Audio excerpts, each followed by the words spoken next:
Amadou Traoré wiped the sweat from his forehead as he stepped out of the scorching heat into the air-conditioned office building in Bamako, Mali's capital. The young investigative journalist had been chasing leads for months, but today felt different. His contact, a nervous government clerk named Ibrahim, had promised information that would change everything. The marble floors echoed with Amadou's footsteps as he made his way to the third floor. His phone buzzed constantly with messages from his editor at the independent newspaper Vérité Mali, but he ignored them. This story was too important to rush. Ibrahim was waiting in the supply closet just as they had arranged. The middle-aged man's hands shook as he handed Amadou a manila envelope. "These documents show everything," Ibrahim whispered. "The shipping manifests, the false declarations, the names of everyone involved." Amadou's heart raced as he opened the envelope. Inside were photocopies of official documents bearing the seal of the Ministry of Mines. The papers showed gold exports being declared at significantly lower weights than what was actually being shipped. Tons of gold were leaving Mali every month, but the government was only recording a fraction of it. "How did you get these?" Amadou asked, his voice barely audible. Ibrahim's eyes darted around the small room. "I work in the export documentation department. For 2 years I've been watching these false reports being filed. When I tried to question it, my supervisor told me to mind my own business, but I couldn't ignore it anymore. Do you know what this means for our country?" Amadou knew exactly what it meant. Mali was one of the world's largest gold producers, and this precious metal was supposed to fund schools, hospitals, and infrastructure. Instead, it appeared that someone was stealing the nation's wealth. The documents showed a pattern spanning 3 years. Gold mining companies, many with French connections, were systematically underreporting their exports. The paperwork indicated that 50 tons of gold might be declared as only 30 tons. The missing gold was worth millions of dollars, money that should have gone to the Malian treasury. "Look at this one." Ibrahim pointed to a document dated 6 months earlier. Société Minière du Sahel reported exporting 15 tons of gold to France. But here, he flipped to another page. The actual shipping weight was 28 tons. Amadou photographed each document carefully with his phone. The evidence was overwhelming, but he needed to understand the bigger picture. "Who else knows about this?" "That's the problem," Ibrahim said, his voice trembling. "Everyone in the department knows, but they're all too scared to speak up. There have been threats. My colleague Fatou started asking questions last year, and she was transferred to a remote office near the border. Another man, Sekou, tried to report irregularities and lost his job entirely. The journalist's mind raced with possibilities. This wasn't just about corruption. It was about a systematic looting of Mali's natural resources. The country struggled with poverty, inadequate health care, and poor education, while its gold wealth was being siphoned away. "There's more," Ibrahim continued, pulling out another set of documents. "These show the transport routes. The gold goes to warehouses in Bamako, then gets loaded onto trucks that supposedly head to the port in Senegal. But according to these GPS tracking records, some trucks make detours to private airstrips." Amadou studied the tracking data. Several shipments had deviated from their declared routes, stopping at locations that weren't on any official transport manifest. One location appeared to be a private compound outside the city, registered to a company with a French-sounding name. "Have you been to any of these locations?" Amadou asked. Ibrahim shook his head quickly. "Too dangerous. But I have contacts who work security at the airport. They've told me about cargo planes that arrive at night, load up and leave without going through normal customs procedures." The implications were staggering. If Ibrahim's information was accurate, Mali was losing hundreds of millions of dollars annually to this smuggling operation. The money could have transformed the country, lifting millions out of poverty. Amadou carefully placed the documents back in the envelope. "I need time to verify this information independently. Can you get me more details about the companies involved?" "I've already prepared a list," Ibrahim said, handing over another sheet of paper. "These are all the mining companies that have shown irregular reporting patterns. Notice anything?" Amadou scanned the list. Most of the companies had French executives or were subsidiaries of French corporations. This detail made the story even more sensitive, given Mali's complex relationship with its former colonial power. "There's something else you should know," Ibrahim said, his voice dropping to barely a whisper. "I think French intelligence might be involved in covering this up. This accusation made Amadou pause. France maintained significant influence in Mali through economic partnerships and military presence. If French officials were complicit in the gold smuggling, it would create an international scandal. What makes you think that? Amadou asked. Last month, 2 investigators from the French embassy visited our ministry. They met privately with the director for 3 hours. The next day, we received orders to stop questioning any irregularities in gold export documentation. The official reason was to maintain smooth bilateral trade relations. Amadou realized he was stumbling into something much bigger than simple corruption. This appeared to be an organized effort involving multiple countries, corporations, and possibly government officials at the highest levels. I need to go, Ibrahim said, checking his watch nervously. If anyone discovers I'm talking to you, both of us will be in serious trouble. Before leaving, Ibrahim grabbed Amadou's arm. Be careful with this information. There are powerful people who want to keep this secret, but our people deserve to know the truth about what's happening to their resources. Alone in the supply closet, Amadou felt the weight of responsibility settling on his shoulders. He had evidence of what could be one of the largest financial crimes in Mali's history, but he also understood the dangers involved in pursuing such a story. His phone buzzed again. This time it was a text from his wife asking when he would be home for dinner.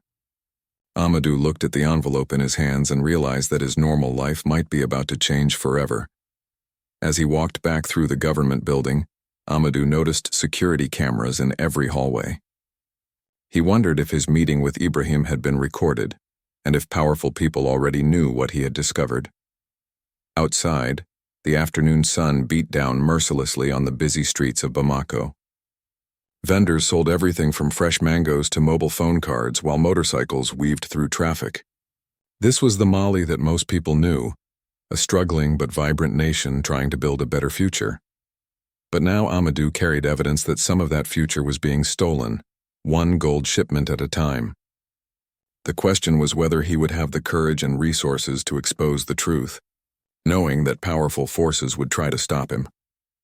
The envelope felt heavy in his briefcase as he hailed a taxi home, unaware that his investigation would soon put him at the center of an international conspiracy that reached the highest levels of government. 3 days after meeting with Ibrahim, Amadou sat in his small office at the newspaper surrounded by printouts and notes. He had barely slept, spending every waking hour trying to verify the information he had received.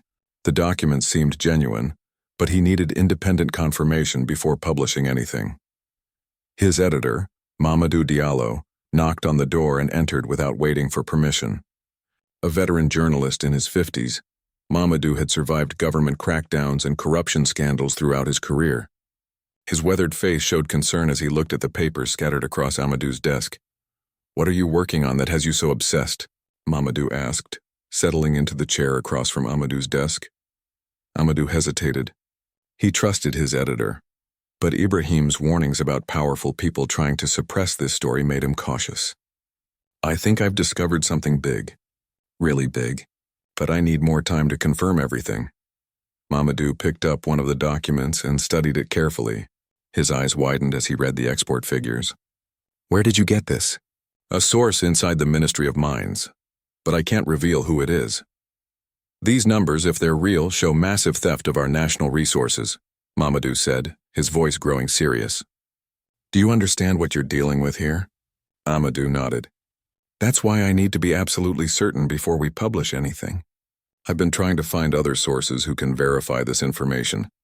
"And have you found any?" "Not yet, but I have some ideas about where to look." Mamadou leaned back in his chair, deep in thought. After 30 years in journalism, he had developed strong instincts about stories that could be dangerous. "You need to be very careful, Amadou. If this information is accurate, there are people who will do anything to keep it hidden."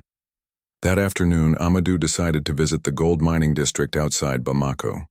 According to Ibrahim's documents, several of the companies involved in the suspicious exports operated mines in this area. He wanted to see the operations for himself and possibly talk to workers who might know something about irregular shipping practices. The drive took him through increasingly rural areas, where paved roads gave way to dirt tracks. Small villages appeared along the route, their inhabitants living simple lives far removed from the modern corruption of the capital. Many of these people had never benefited from Mali's gold wealth, despite living almost on top of it.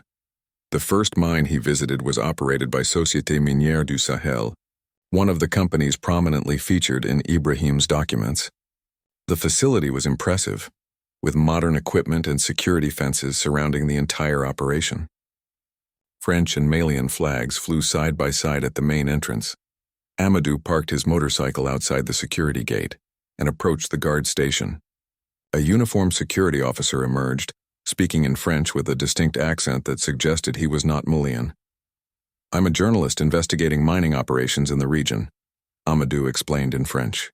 "I'd like to speak with someone about your export procedures." The security officer's demeanor immediately became suspicious. "You need official permission from the headquarters in Bamako to visit this facility. No unauthorized personnel are allowed inside." "I'm not asking to go inside. I just want to ask some questions about how gold is transported from here." "I cannot help you with that information. You must contact the public relations office." As Amadou prepared to leave, he noticed something interesting. A large truck was exiting the facility, carrying what appeared to be containers marked with official government seals. But according to the documents Ibrahim had shown him, no exports were scheduled from this mine today. He followed the truck at a distance, staying far enough behind to avoid suspicion. The route initially followed the main road toward Bamako, which would be normal for a legitimate shipment heading to the port. But after an hour, the truck turned onto a smaller road that led away from the capital.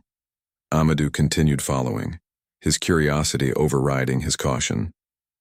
The road led to a compound surrounded by high walls and razor wire. Through the gates, he could see warehouses and what looked like a private airstrip. Several expensive vehicles were parked near the main building, including cars with diplomatic license plates. He parked his motorcycle behind a cluster of trees and observed the compound through binoculars he had brought. The truck he had been following was being unloaded by workers who moved with military precision.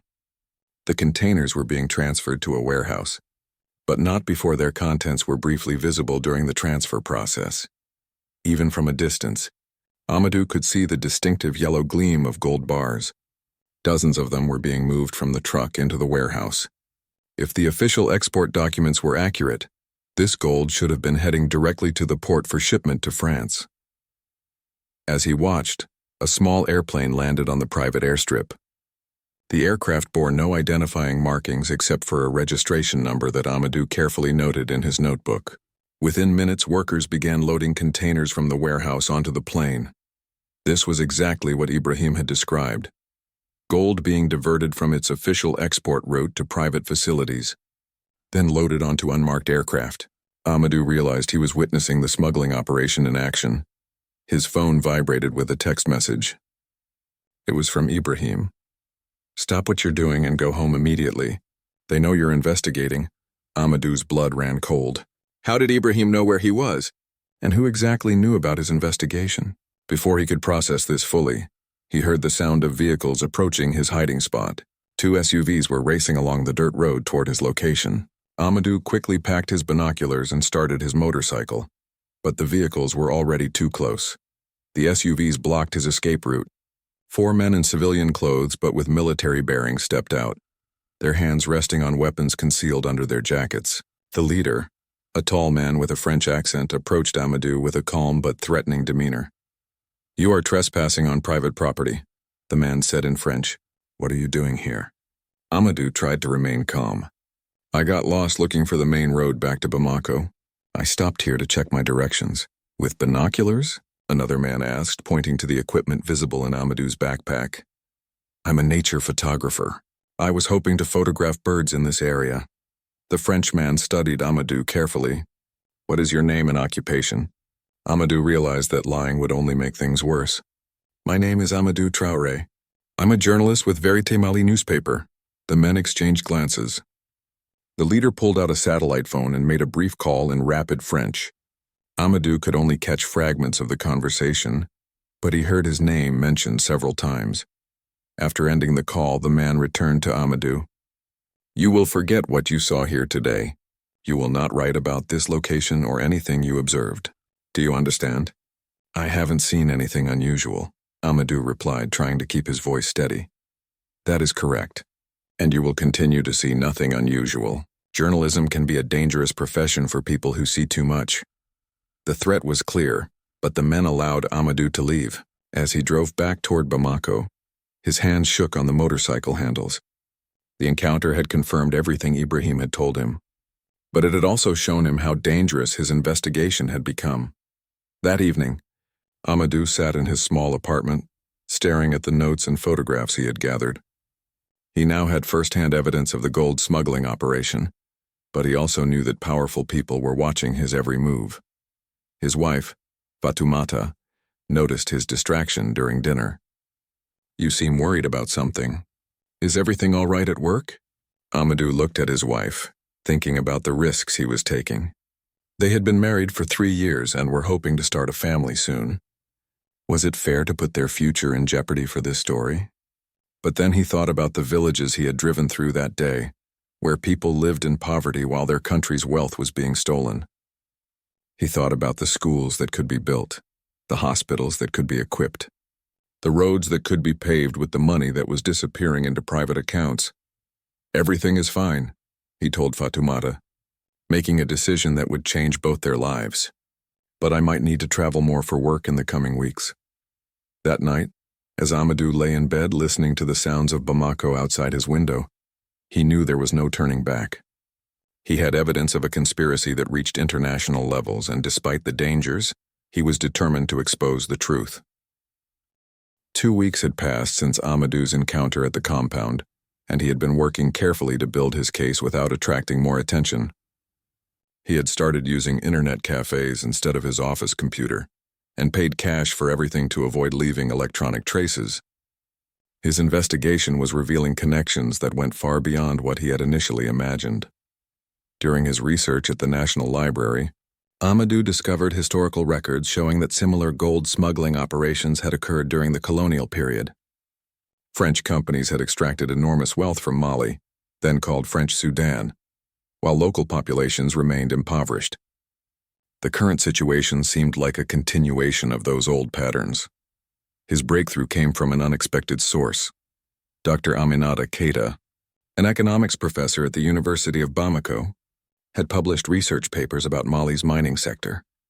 When Amadou contacted her, she agreed to meet at a small cafe near the university campus. Dr. Keita was a woman in her 40s with graying hair and intelligent eyes that reflected years of studying her country's economic challenges. She ordered tea while Amadou explained his investigation, being careful not to reveal specific details about his sources.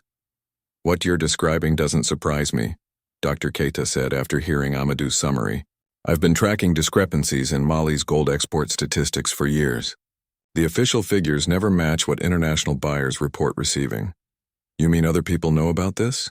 "Academic researchers have suspected it, but we lack access to the kind of internal documents that would prove systematic fraud. The mining companies claim any discrepancies are due to measurement errors or bureaucratic mistakes." Dr. Keita pulled out a folder filled with charts and graphs. "Look at these numbers. According to official Malian export records, we sold 65 tons of gold to France last year, but French import records show they received 89 tons from Mali during the same period." Amadou studied the data carefully. The pattern was consistent across several years. Mali consistently reported lower export volumes than what receiving countries recorded as imports. "How is this possible?" "The most likely explanation is that gold is being removed from official export channels somewhere in the process. Either it's being mislabeled, underweighed, or additional gold is being added to shipments after they leave official facilities." This academic analysis supported everything Amadou had discovered through Ibrahim's documents and his own observations. But Dr. Keita provided additional context that made the situation even more alarming. "The missing gold represents approximately $200 million annually in lost revenue for Mali," she continued. "That money could fund our entire public education budget with resources left over for healthcare improvements." As they talked, Amadou noticed a man at a nearby table who seemed to be listening to their conversation. When Dr. Keita got up to use the restroom, the man approached their table. "Excuse me," the stranger said in French. "I couldn't help overhearing your discussion about mining statistics. I work for a consulting company that specializes in mineral exports. Perhaps I could provide some additional information." Amadou immediately became suspicious. The timing was too convenient and the man's offer seemed rehearsed. What kind of consulting company? We help mining companies optimize their export procedures. I have extensive experience with gold shipment logistics throughout West Africa. Dr. Keita returned to the table, and Amadou quickly made excuses about needing to leave. As they walked away from the cafe, she pulled him aside. That man was definitely not who he claimed to be, she said quietly. I've worked with legitimate mining consultants and his knowledge seemed superficial. Someone may be monitoring your investigation. This confirmation of Amadou's suspicions made him realize how extensively his activities were being tracked. But it also suggested that his investigation was getting close to something important enough for people to risk exposure by approaching him directly. That evening, Amadou received a call from Ibrahim, who sounded more nervous than usual. They arranged to meet at a different location, a busy market where their conversation would be hidden among the noise of vendors and customers. Things are getting dangerous, Ibrahim said as they walked between stalls selling colorful fabrics and spices. Yesterday, my supervisor asked me specific questions about documents that have gone missing from our files. The ones you copied for me. Yes. Someone has noticed that certain export records are no longer in the official files. They're conducting an internal investigation to find out who accessed those documents. Amadou felt a chill despite the warm evening air. Do they suspect you? I don't know. But there's something else you need to know. I've been watching the shipping schedules and there's a major gold shipment planned for next week. Based on the pattern we've identified, this one will probably involve significant underreporting. Ibrahim handed Amadou a small piece of paper. These are the details: the company, the declared weight, and the transport route. If you can observe this shipment and document any irregularities, it would provide current evidence of the fraud. The information showed that Société Minière du Sahel was planning to export 45 tons of gold to France. The shipment would leave their facility on Thursday morning and travel to the port in Dakar, Senegal, for ocean transport. This is extremely risky, Amadou said. After what happened at the compound, they're definitely watching for anyone taking too much interest in their operations. I know. But this might be our only chance to get proof of active smuggling. Once this story comes out, they'll change all their procedures to prevent future documentation. Amadou spent the next 3 days planning his approach. He recruited 2 trusted colleagues from the newspaper, a photographer named Ousmane and a driver named Sekou, who knew the mining district well. He also arranged for backup communication methods in case something went wrong. On Thursday morning, the team positioned themselves at strategic points along the transport route. Ousmane was stationed near the mine entrance with a telephoto camera, while Sekou waited at a crossroads where the official route diverged from the path to the suspicious compound. Amadou monitored radio communications from a hill overlooking the area, using equipment borrowed from a friend who worked for a local radio station. If the gold shipment followed the same pattern as the one he had witnessed before, they would have documentary evidence of the smuggling operation.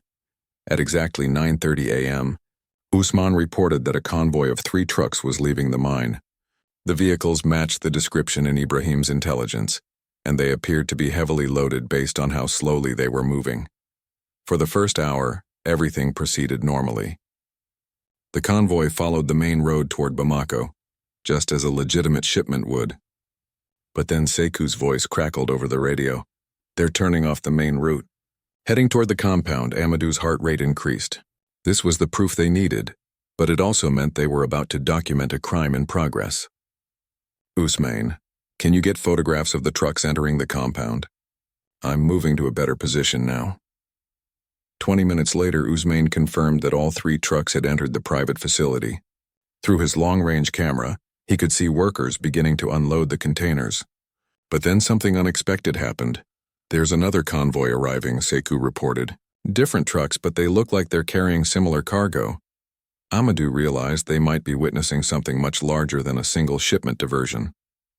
Multiple mining companies could be using this facility to consolidate and repackage gold shipments, allowing them to manipulate weights and destinations without detection.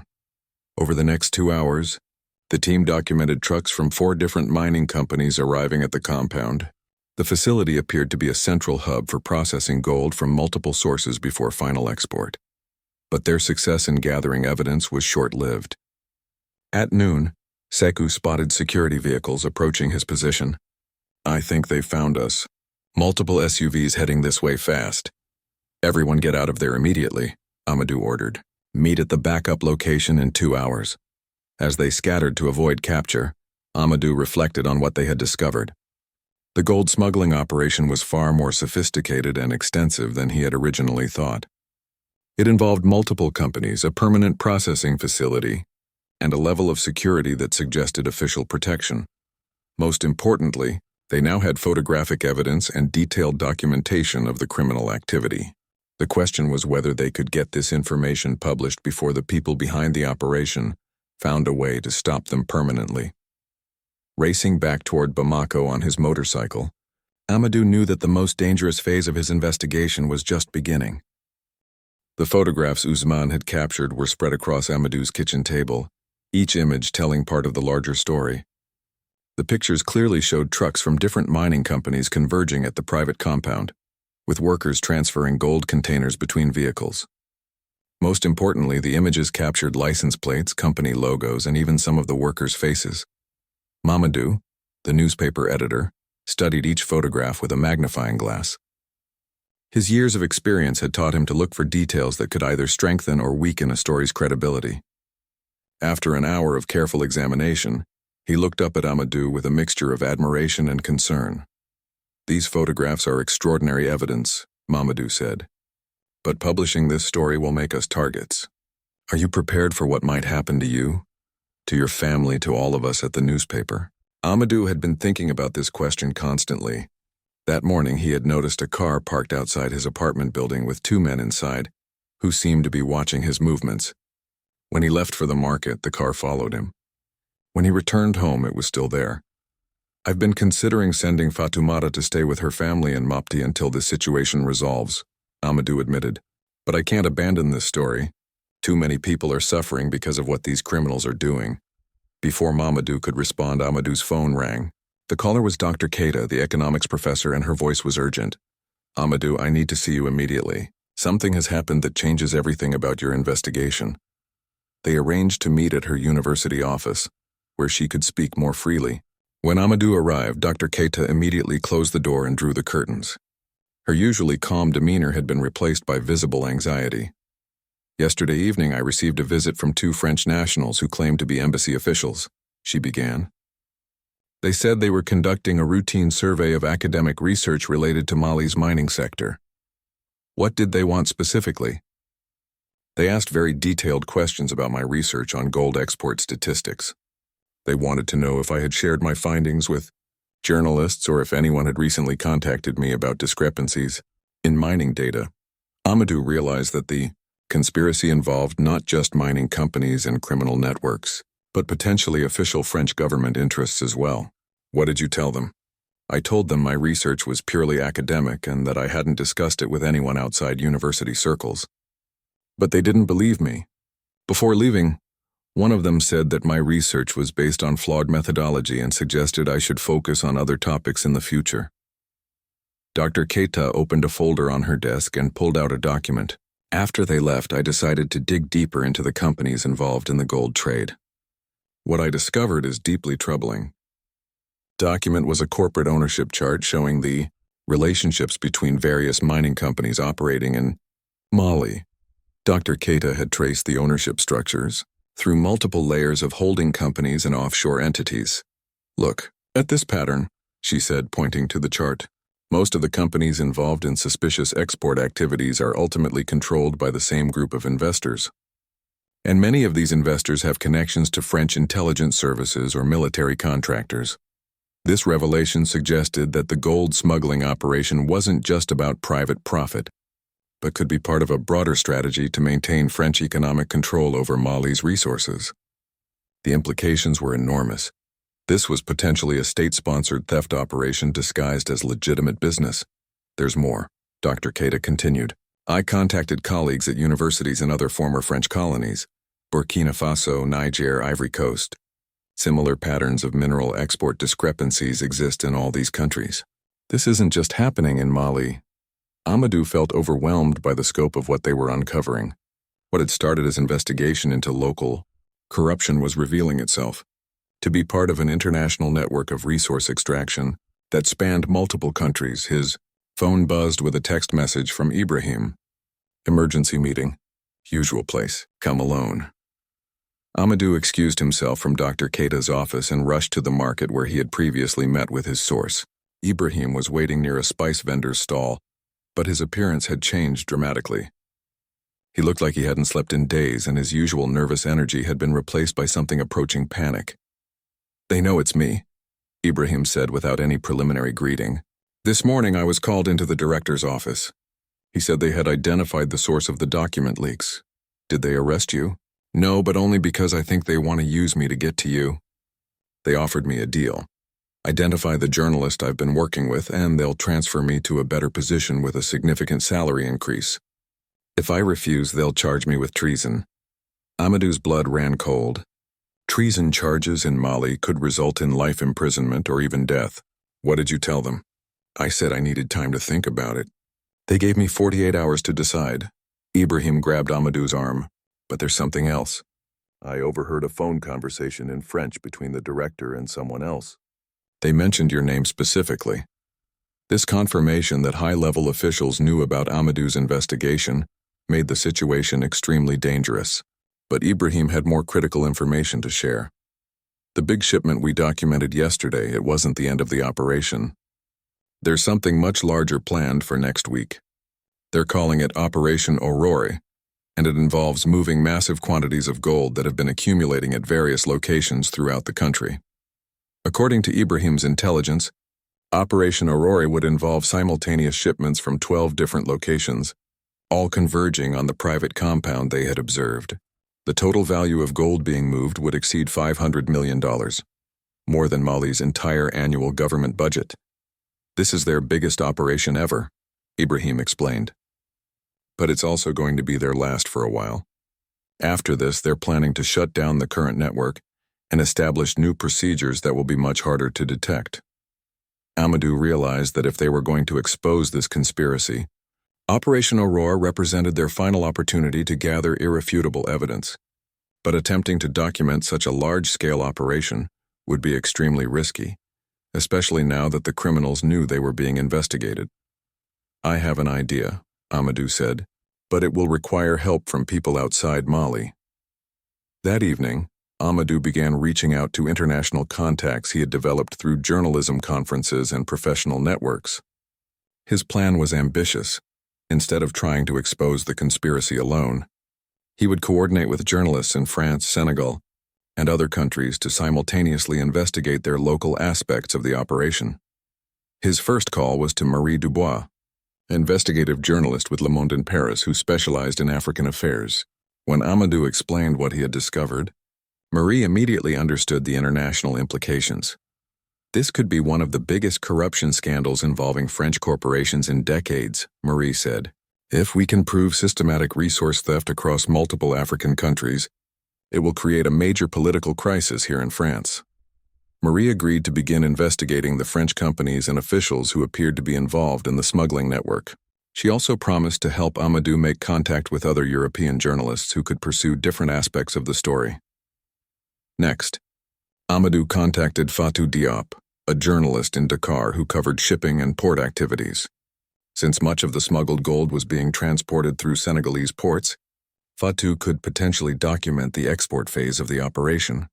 By midnight, Amadou had assembled a network of journalists in 4 countries, all committed to coordinating their investigations around Operation Aurore. If they succeeded, the exposure would be too extensive and well documented for anyone to suppress. But as Amadou finally tried to get some sleep, he couldn't shake the feeling that he was racing against time. The people behind this conspiracy had vast resources and few moral constraints. They had already demonstrated their willingness to threaten and intimidate anyone who got too close to their operation. The next few days would determine whether the truth about Mali's stolen gold would finally reach the public, or whether it would remain buried along with the people who had tried to expose it.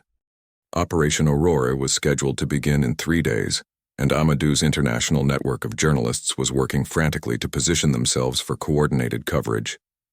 Marie Dubois in Paris had discovered that several French government officials had financial interests in the mining companies involved in the smuggling.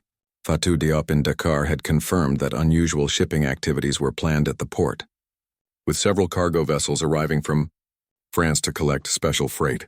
But Amadou's most valuable intelligence was coming from an unexpected source.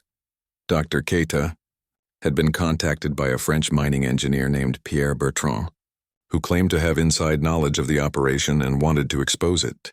Bertrand had agreed to meet with Amadou, but only under carefully controlled circumstances. The meeting was arranged for the following evening at a small restaurant on the outskirts of Bamako.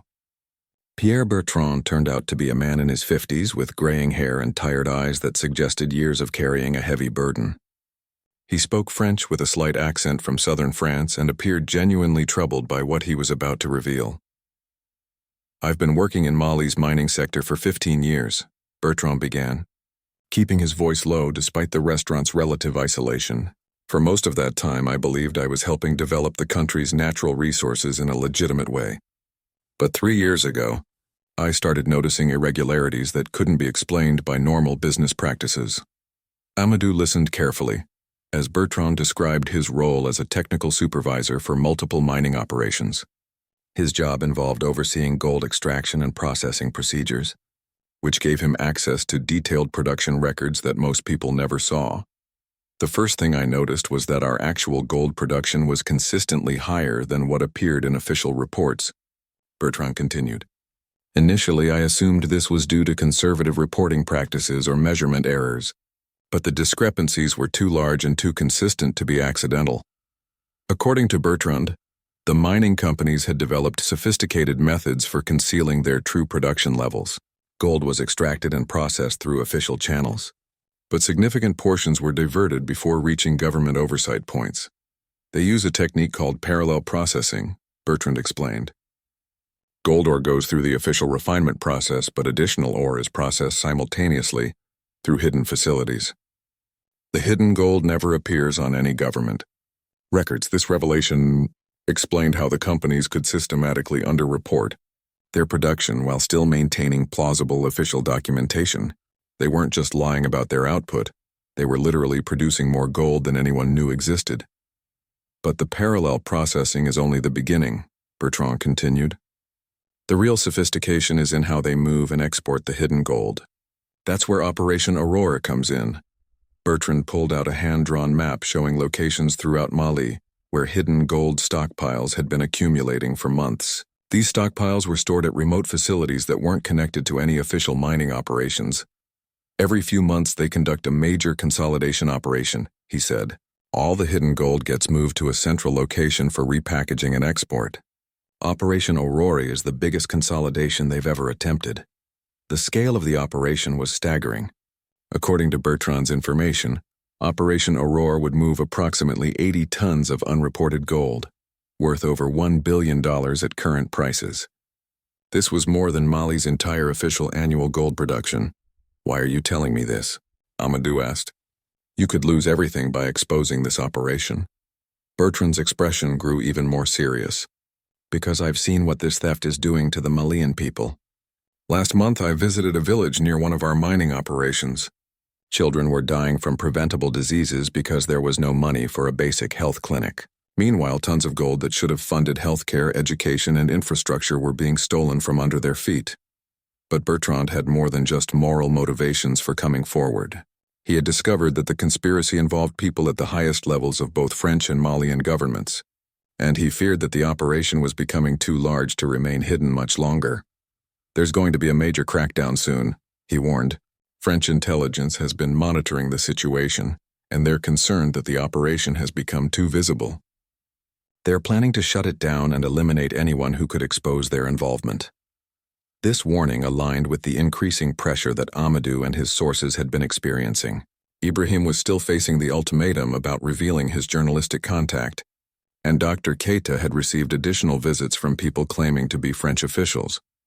"Operation Aurora is scheduled to begin tomorrow night," Bertrand continued. "The consolidation will happen over a 48-hour period, with gold shipments arriving at the central facility from all over the country. If you can document this operation, You'll have proof of the largest resource theft in Mali's modern history. Bertrand provided Amadou with detailed logistics information about Operation Aurore, including transport routes, timing schedules, and security arrangements. He also gave Amadou contact information for other mining workers who might be willing to provide additional testimony. But you need to understand the risks, Bertrand emphasized. The people running this operation have killed to protect their secrets before. A geologist who started asking too many questions died in what was reported as a car accident last year. A government auditor who discovered irregularities was found dead in his hotel room, officially from a heart attack. After Bertrand left the restaurant, Amadou sat alone for an hour, processing the enormous responsibility that had fallen on his shoulders. He was now in possession of information that could expose one of the largest criminal conspiracies in African history. But documenting it would put his life in serious danger. His phone rang with a call from Marie Dubois in Paris. Her investigation had made significant progress, and she had disturbing news to share. "I've been digging into the French side of this operation," Marie said. "It's not just about private companies stealing gold. There's evidence that French intelligence services have been using these operations to fund covert activities throughout West Africa." This revelation added a new dimension to the conspiracy. The gold theft wasn't just about profit. It was potentially being used to finance French government operations that couldn't be funded through official channels. "I've also discovered that several high-ranking French officials own shares in the mining companies through shell corporations," Marie continued. "If this story breaks, it could bring down government ministers and create a major diplomatic crisis between France and its former African colonies." Amadou realized that they were dealing with something far more complex than simple criminal activity. This was a systematic exploitation scheme that served both private and government interests, maintained through violence and political corruption. The next morning brought troubling news from Ibrahim. He had been arrested on charges of theft of government documents and was being held at the central police station in Bamako.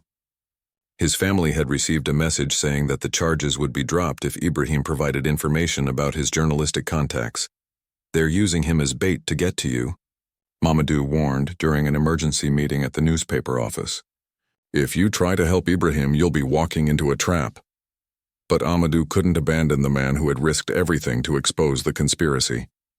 Ibrahim had a family to support and had only gotten involved because he believed the Malian people deserved to know the truth about their stolen resources. That evening, as Operation Aurore was scheduled to begin, Amadou faced an impossible choice. He could try to document the massive gold consolidation, potentially gathering evidence that would expose the entire criminal network. Or he could try to help Ibrahim, possibly saving one man while allowing the broader conspiracy to continue. As darkness fell over Bamako, Amadou realized that the next 24 hours would determine not only the fate of his investigation, but possibly the future of Mali's relationship with its former colonial power. The stakes had grown beyond anything he had imagined when he first opened Ibrahim's envelope of documents just a few weeks earlier. The sounds of the city continued around him. Vendors calling out their wares, motorcycles weaving through traffic, children playing in the streets. Most of Bamako's residents had no idea that their country's future was being decided by the choices a young journalist was about to make in the shadow of one of the largest criminal operations in African history. Amadou made the decision that would define his career and possibly his life. He would attempt to document Operation Aurore while simultaneously working to free Ibrahim. The plan was risky and complex, but he had help from unexpected sources. Dr. Keita had used her university connections to contact a human rights lawyer named Abdoulaye Cissé, who specialized in cases involving government persecution of whistleblowers. Cissé agreed to represent Ibrahim pro bono and immediately began filing legal challenges to his detention. Meanwhile, Ousmane and Sekou had recruited additional photographers and drivers from their network of freelance journalists and activists. By midnight, Amadou had a team of 8 people positioned at strategic locations around the country, all equipped with cameras, communication devices, and detailed instructions about documenting the gold consolidation operation. The first reports came in at 2 a.m.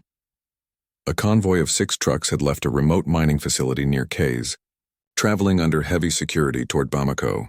Similar reports followed throughout the night as Hidden gold stockpiles began moving toward the central consolidation point that Amadou had discovered weeks earlier. From his position on the hill overlooking the compound, Amadou could see extraordinary activity. Powerful floodlights illuminated the facility, and dozens of workers were preparing warehouses for incoming shipments. Multiple aircraft sat on the private airstrip, including a large cargo plane that had arrived just after sunset. By dawn, the compound was bustling with activity unlike anything Amadou had previously observed. Trucks from mining companies throughout Mali were arriving in steady succession, each carrying containers that gleamed with the distinctive yellow of processed gold. Ousmane, positioned with a telephoto camera on a neighboring hill, was capturing photographs that clearly documented the scale of the operation. The images showed workers transferring gold bars from trucks to aircraft, with French supervisors overseeing the loading process. "This is incredible," Ousmane whispered over the radio. "I count at least 15 different mining companies represented in these shipments, and there are officials here wearing government uniforms who are clearly cooperating with the operation." The presence of uniformed officials confirmed that the conspiracy reached into Mali's government at multiple levels. These weren't just corrupt mining companies operating independently. They had official protection and cooperation. Around noon, something unexpected happened that changed the entire operation. A convoy of military vehicles approached the compound, but instead of intervening to stop the illegal activity, the soldiers began providing additional security for the consolidation process. "The military is helping them," Sekou reported from his position near the compound's main entrance. "I can see soldiers taking positions around the perimeter, like they're protecting the operation from outside interference." This development confirmed Bertrand's warnings about government involvement at the highest levels. The gold theft wasn't just being tolerated, it was being actively protected by Mali's own military forces. But the most shocking development came in the afternoon, when a motorcade of expensive vehicles arrived at the compound. Through their binoculars, the surveillance team could see several people in business suits meeting with the French supervisors and Malian officials. "I recognize one of those men." Dr. Keita's voice came over the radio. She had joined the surveillance operation to provide expert analysis of what they were observing. "That's Minister Konate from the Ministry of Mines. He's supposed to be the person responsible for preventing exactly this kind of illegal activity." The presence of high-ranking government ministers at the illegal operation provided evidence of corruption at the highest levels of Mali's government. These weren't low-level officials being bribed to look the other way. This was systematic cooperation between government leadership and criminal networks. Throughout the day, Amadou's team documented every aspect of Operation Aurore. They recorded license plates, photographed individuals involved in the operation, and tracked the movement of gold from trucks to aircraft. The evidence they gathered was comprehensive and irrefutable, but their success in documenting the operation came at a cost. Around 4 p.m., Amadou received a call from lawyer Abdoulaye Cissé with disturbing news about Ibrahim. "They've moved him to a high-security facility outside the city," Cissé reported. "The charges have been expanded to include treason and conspiracy against state security. They're clearly trying to keep him isolated and under pressure." The escalation of charges against Ibrahim suggested that the people behind the gold theft were becoming desperate to suppress the investigation. They were using increasingly severe tactics to prevent the story from reaching the public. As evening approached, the consolidation operation at the compound was reaching its climax. The cargo aircraft were being loaded with massive quantities of gold bars, while smaller planes prepared for what appeared to be immediate departure. "They're accelerating the timeline," Bertrand's voice came over a secure phone connection. He had been monitoring the operation from inside the mining industry. "Something has spooked them. They're trying to move everything out of the country faster than originally planned."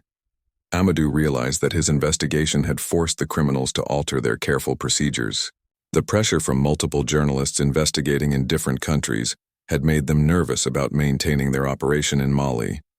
At 8 p.m., the first aircraft loaded with stolen gold took off from the compound's private airstrip.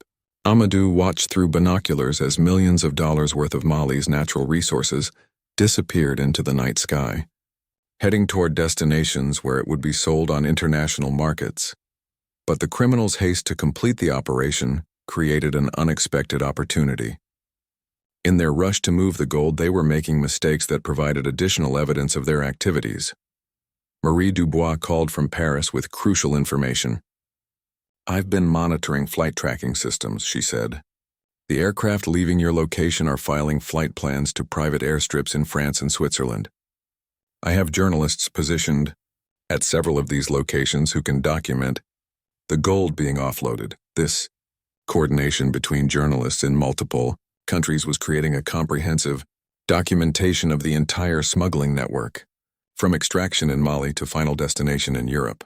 The criminals couldn't hide their activities when they were being monitored at every stage of the process. By midnight, Operation Aurore was complete. Over 80 tons of gold had been consolidated and shipped out of Mali without appearing on any government records. The theft represented more than $1 billion in lost revenue that should have benefited Mali's development. But Amadou's team had documented every aspect of the operation. They had photographs, video recordings, witness testimony, and detailed analysis from experts like Dr. Keita. The evidence was overwhelming and impossible to dismiss as speculation or error. As the compound returned to its normal, quiet state, Amadou began planning the final phase of his investigation. He had the evidence needed to expose the conspiracy, but publishing the story would require careful coordination to prevent the criminals from suppressing it before it could reach the public. "Are you ready for what happens next?" Mamadou asked during a secure phone call. "Once this story goes public, there's no turning back. You'll be challenging some of the most powerful people in both Mali and France." Amadou looked at the photographs and documents spread before him, evidence of one of the largest financial crimes in African history. He thought about the villages he had seen where children lacked access to basic health care and education, while their country's wealth was being stolen by foreign corporations and corrupt officials. "I'm ready," he said. "The Malian people deserve to know the truth about what's been done to them." The next morning would bring the publication of a story that would shake governments, expose international criminal networks, and potentially change the relationship between France and its former African colonies forever. The morning of publication arrived with unexpected drama. At 5 a.m., just hours before the coordinated international release of the gold smuggling exposé, Amadou received a call that would test everything he had worked toward. "They're releasing Ibrahim," lawyer Abdoulaye Cissé announced, his voice carrying a mixture of relief and suspicion. "All charges are being dropped, effective immediately. But there are conditions." Amadou felt his stomach tighten. After weeks of escalating pressure and threats, sudden mercy from the authorities seemed too convenient to be genuine. "What kind of conditions?" "Ibrahim must sign a statement declaring that he fabricated all information provided to journalists, and he must publicly apologize for spreading false allegations against mining companies. If he refuses, the charges will be reinstated with additional penalties." This ultimatum arrived just as newspapers in 4 countries were preparing to publish their coordinated exposé of the gold theft conspiracy. The timing was clearly designed to undermine the story's credibility by discrediting one of its key sources. Amadou immediately called Marie Dubois in Paris. "They're trying to destroy our source credibility." At the last minute, he explained. "If Ibrahim is forced to recant his testimony, it could give the criminals a way to dismiss our entire investigation." "Don't worry," Marie replied confidently. "We've developed so much independent evidence that Ibrahim's testimony, while important, is no longer essential for the story's credibility. Pierre Bertrand has agreed to go on record. Dr. Keita has provided expert analysis, and we have photographic evidence of the illegal operations." At 9 a.m., Ibrahim was released from detention, looking exhausted but determined. When Amadou met him at the prison gates, Ibrahim immediately made his position clear. "I will not sign their false statement," Ibrahim declared. "Everything I told you was true, and I'm prepared to face the consequences of standing by the truth." This courage from a man who had already sacrificed so much for the investigation gave Amadou the final confirmation he needed. At 10 a.m., he sent the signal to his international network of journalists. "Publish everything." The story broke simultaneously in newspapers across multiple countries. Vérité Mali published Amadou's comprehensive investigation under the headline, "The Great Gold Theft: How Mali Lost Billions to International Conspiracy." Le Monde in Paris ran Marie's exposé of French corporate and government involvement. Newspapers in Dakar, London, and Geneva published related stories about different aspects of the smuggling network. The impact was immediate and overwhelming. Within hours, the story was trending on social media platforms throughout Africa and Europe. Government officials in multiple countries were forced to respond to detailed allegations, supported by photographic evidence and expert testimony. In Bamako, protesters gathered outside the Ministry of Mines demanding answers about the systematic theft of their national resources. In Paris, opposition politicians called for investigations into government officials' financial connections to the mining companies, but the criminals behind the conspiracy weren't prepared to surrender without a fight. That afternoon, Amadou received a call from an unknown number with a chilling message delivered in accented French. "Your investigation has caused significant problems for important people," the voice said calmly. "These problems can be resolved if you publish a retraction, stating that your allegations were based on fabricated evidence. You have 24 hours to consider this option." Amadou ended the call immediately and contacted his security network. Dr. Keita arranged for him to stay at a safe location, while Ousmane and other colleagues began monitoring for signs of retaliation against the newspaper or its staff. The international response to the exposé exceeded everyone's expectations. The African Union announced an emergency session to address systematic resource theft across member nations. The European Union launched an investigation into European companies' involvement in African mineral extraction fraud.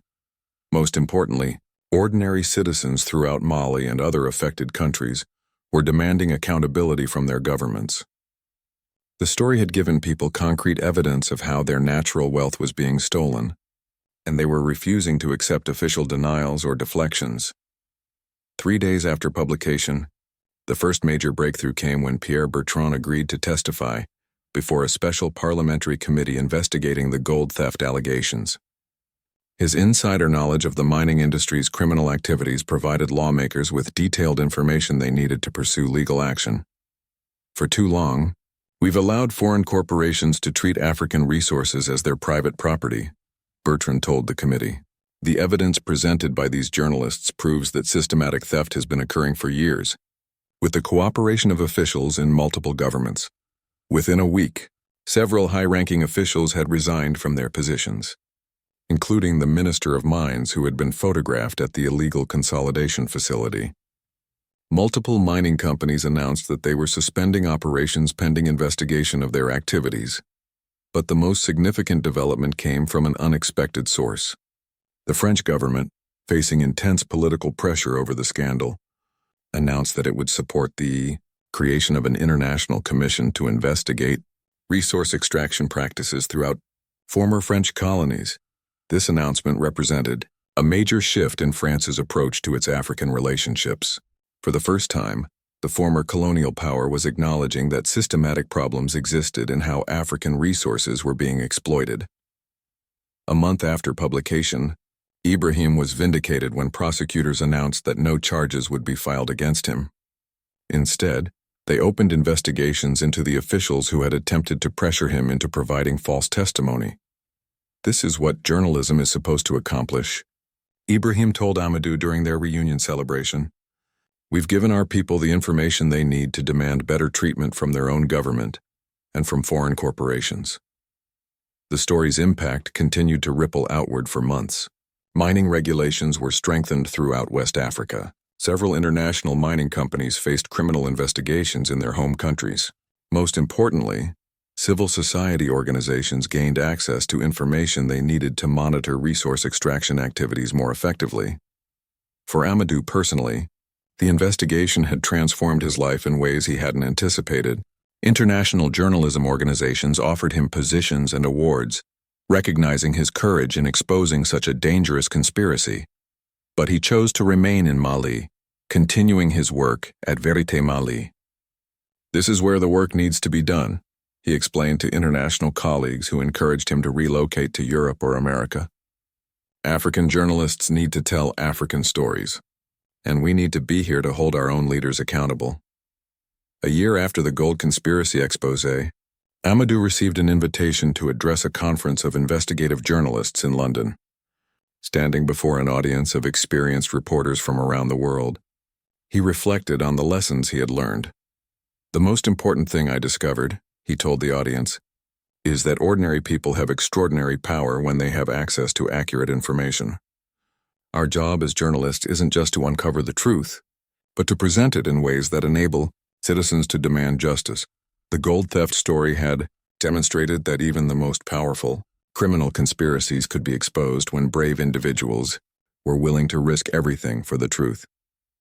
Ibrahim's courage in sharing the initial documents, Dr. Keita's expertise in analyzing the evidence, Pierre Bertrand's decision to blow the whistle from inside the industry, and the international network of journalists who coordinated their efforts had all been essential to the story's success. But most importantly, the story had shown that African journalists could lead international investigations and hold powerful interests accountable, regardless of the risks involved. As Amadou returned to Bamako after the London conference, he carried with him a renewed sense of purpose. The gold conspiracy investigation had been just the beginning. Throughout Africa, there were other stories waiting to be told, other injustices waiting to be exposed, other communities waiting for someone to give them the information they needed to fight for their rights. The stolen gold had been returned to Mali's treasury, corrupt officials had been prosecuted, and mining regulations had been reformed. But the deeper victory was in demonstrating that truth-telling remained possible, even in the face of the most powerful opposition. Standing in the newsroom of Vérité Mali, surrounded by the next generation of young Malian journalists eager to follow his example, Amadou realized that the real treasure wasn't the billions of dollars in gold that had been recovered. It was the knowledge that citizens armed with accurate information could challenge any form of injustice, no matter how well protected or well funded. The fight for Mali's resources would continue, but now it would be fought in the open, with the full knowledge and participation of the Malian people, who had always been the rightful owners of their country's wealth.